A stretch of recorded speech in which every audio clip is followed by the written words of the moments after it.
It's an upcoming week full of challenges for the Metropolitan Division leading New Jersey Devils, who suffered just their second regulation loss in 21 games on Friday when they lost to the Islanders at home. Now this week, the Devils are going to be tested. And joining me to talk some New Jersey hockey is Devils reporter Amanda Stein. Amanda, pleasure to meet you. How's it going? I'm doing well, thank you. Great to meet you, and thank you for having me. Oh, glad to have you to talk some Devils hockey. We need to do a little bit more of that around here. We don't do that too often. But Amanda, 4 games in 6 days for the Devils this week. At New York, then back home for Dallas, Philadelphia, and Florida. With the exception of the Flyers, all of New Jersey's opponents this week have 25 or more points on the season. So what will these games tell fans about this young Devil squad?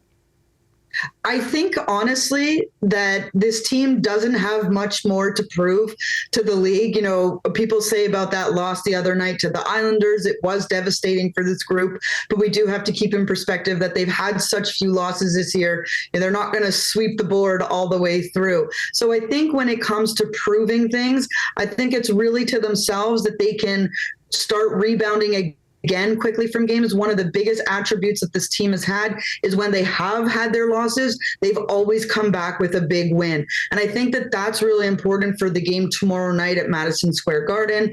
And really, it's a team that, you know, I was talking to Jonas Siegenthaler, one of the defensemen last week, and he said, we don't have anything left to prove. We are in the standings because that is the team that we are. And so I think what this is just going to do is going to be a big week to help set themselves up going forward and continue bringing that lead.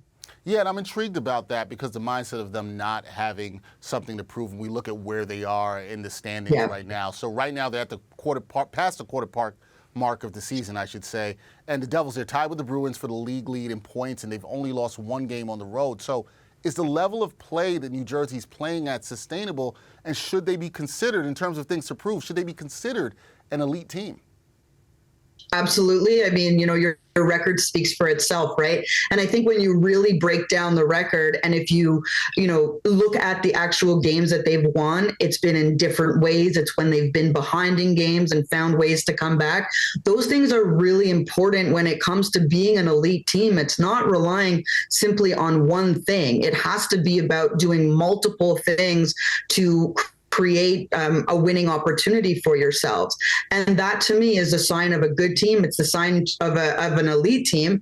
And when your record is what it is right now, and you're sitting at the top of not just the Metropolitan standings, not just Eastern Conference, but at the top of the league with the Boston Bruins, I mean, that's really the most important part here, to, pull away from the pack, saying that they are elite. And I think this is what they've been building for so long, and patience has been so important. And we're now seeing that big leap towards what they've been building for 5-6 years. And Amanda, lastly, I want to talk about that, what they have been building towards. I think when people look at the Devils roster and how this team has been constructed, they're going to look at the 2 number 1 draft picks that they nailed in Jack Hughes and Nico Hischier.